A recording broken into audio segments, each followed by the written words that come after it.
ரணிலுக்கு எதிராக வகுக்கப்படும் வியூகம். இந்தியாவின் பாதுகாப்புக்கு கவலை, வெளியுறவுத்துறை இராஜாங்க அமைச்சர் அளித்துள்ள உறுதி. ஸ்ரீதரனின் வெற்றிக்கு மிகவும் பாடுபட்டவர் சார்ல்ஸ், ரணில் பகிரங்க தகவல்.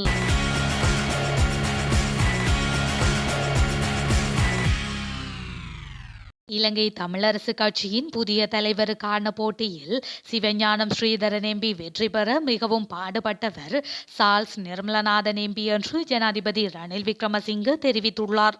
கொழும்பு ஊடகம் ஒன்று இந்த செய்தியை வெளியிட்டுள்ளது. அதில் மேலும் குறிப்பிடப்பட்டுள்ளதாவது, சில நாட்களுக்கு முன் அமைச்சரவை கூட்டத்தில் கலந்து கொள்வதற்காக நாடாளுமன்றத்திற்கு ஜனாதிபதி ரணில் விக்ரமசிங்க சென்றார். கூட்டம் முடிந்ததும் அவரது அறையை நோக்கி அவர் விரைந்தார். அப்போது ஜனாதிபதியின் அறைக்கு அருகில் ஜனாதிபதியை எதிர்பார்த்து கொண்டு நின்றார் தமிழ் தேசிய கூட்டமைப்பின் வன்னி மாவட்ட நாடாளுமன்ற உறுப்பினர் சார்ல்ஸ் நிர்மலநாதன். சார்ல்ஸை கண்டதும் ஜனாதிபதி தமிழ் தேசிய கூட்டமைப்பின் வருங்கால தலைவர் வந்து நிற்கின்றார் என்றார். தமிழ் தேசிய கூட்டமைப்பின் தலைவரா என்று கேட்டார்கள். ஜனாதிபதியுடன் வந்தவர்கள், ஆம், இலங்கை தமிழரசு கட்சியின் புதிய தலைவருக்கான போட்டியில் ஸ்ரீதரன் எம்பியின் வெற்றிக்கு மிகவும் பாடுபட்டவர் இவர்தானே என்று பதிலளித்தார் ஜனாதிபதி. அப்படியே சார்ல்ஸ் நிர்மலநாதனை அறைக்குள் அழைத்து சென்று உரையாடினார் ஜனாதிபதி. வடக்கின் அபிவிருத்திக்கு புலம்பெயர் தமிழர்களை உதவ சொல்லுங்கள் என்று சார்ல்ஸ் எம்பியிடம் ஜனாதிபதி ரணில் விக்ரமசிங்க தெரிவித்தார் என குறிப்பிடப்பட்டுள்ளது. அடுத்த வருட ஆரம்பத்தில் பொது தேர்தலை நடத்த எதிர்பார்த்துள்ளதாகவும், குறித்த நேரத்தில் அதிபர் தேர்தல் நடத்தப்படும் எனவும் அதிபர் ரணில் விக்ரமசிங்க தெரிவித்துள்ளார். தேர்தலை நடத்துவது தொடர்பிலான இன்றைய கேள்விக்கு பதிலளிக்கையிலேயே அவர் இதனை தெரிவித்துள்ளார்.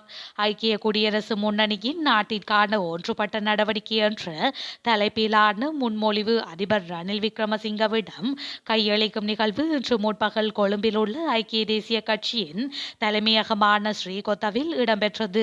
தேர்தலை நடத்துவது தொடர்பிலான கேள்விக்கு பதிலளித்த அதிபர் ரணில் விக்ரமசிங்க, அதிபர் தேர்தல் குறித்த நேரத்தில் நடத்தப்படும் எனவும் அடுத்த வருட ஆரம்பத்தில் பொது தேர்தலை நடத்த எதிர்பார்த்துள்ளதாகவும் தெரிவித்துள்ளார்.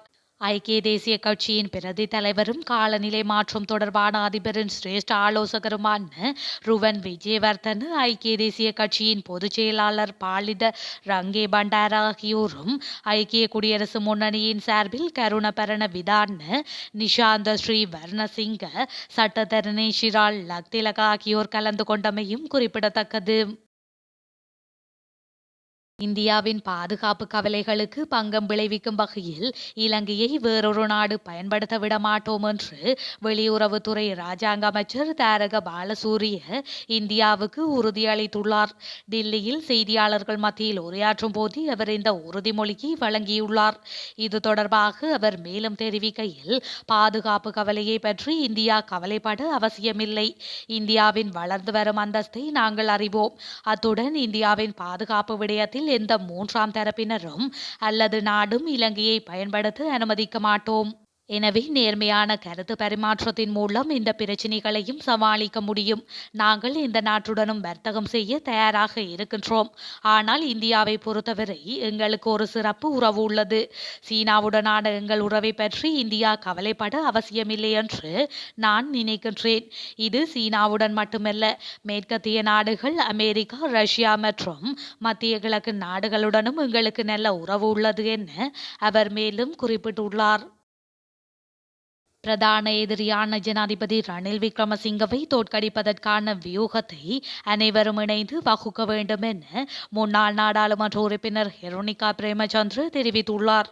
இதுகுறித்து அவர் மேலும் குறிப்பிடுகையில், ஐக்கிய மக்கள் சக்திக்குள் இரட்டை நிலைப்பாட்டில் உள்ளவர்கள் தொடர்பில் நான் பல சந்தர்ப்பங்களில் பகிரங்கமாக தெரிவித்திருக்கின்றேன்.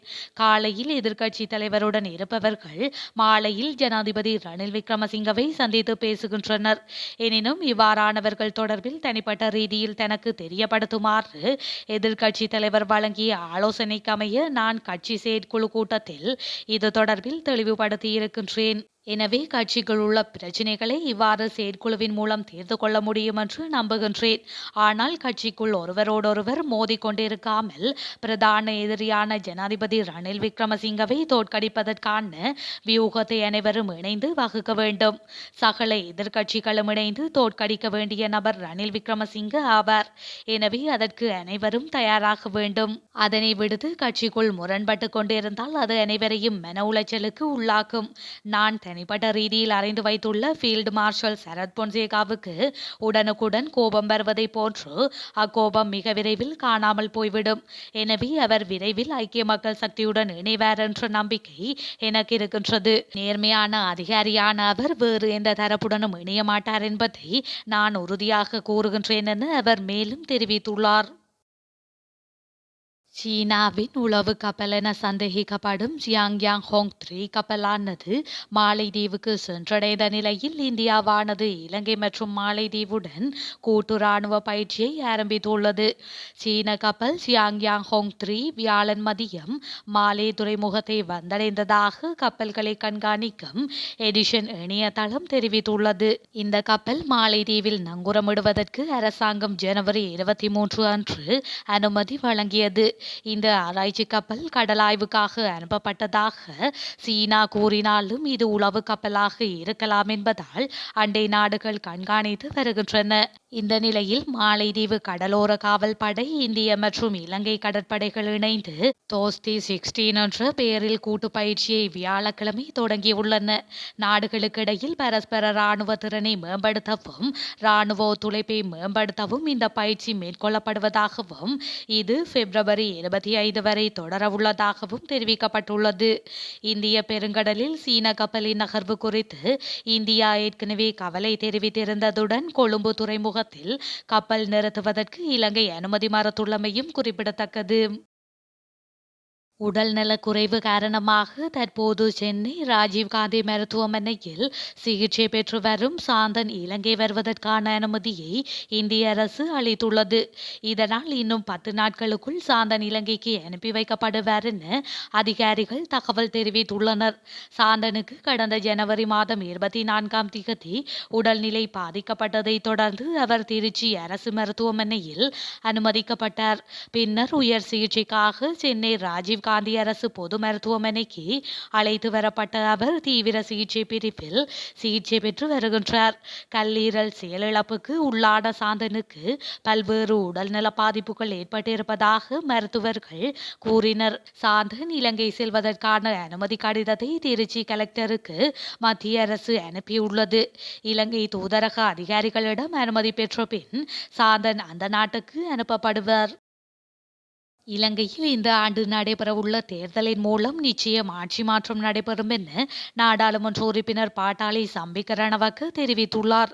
இதனால் சர்வதேச நாணய நிதியத்துடன் தற்போதைய அரசாங்கம் மேற்கொண்ட ஒப்பந்தம் செல்லுபடியற்றதாகுமா எனும் கேள்வி தற்போது பலர் மத்தியில் எழுந்துள்ளதாக அவர் தொலைக்காட்சி ஒன்றுக்கு வழங்கிய நேர்காணலின் போது தெரிவித்துள்ளார்.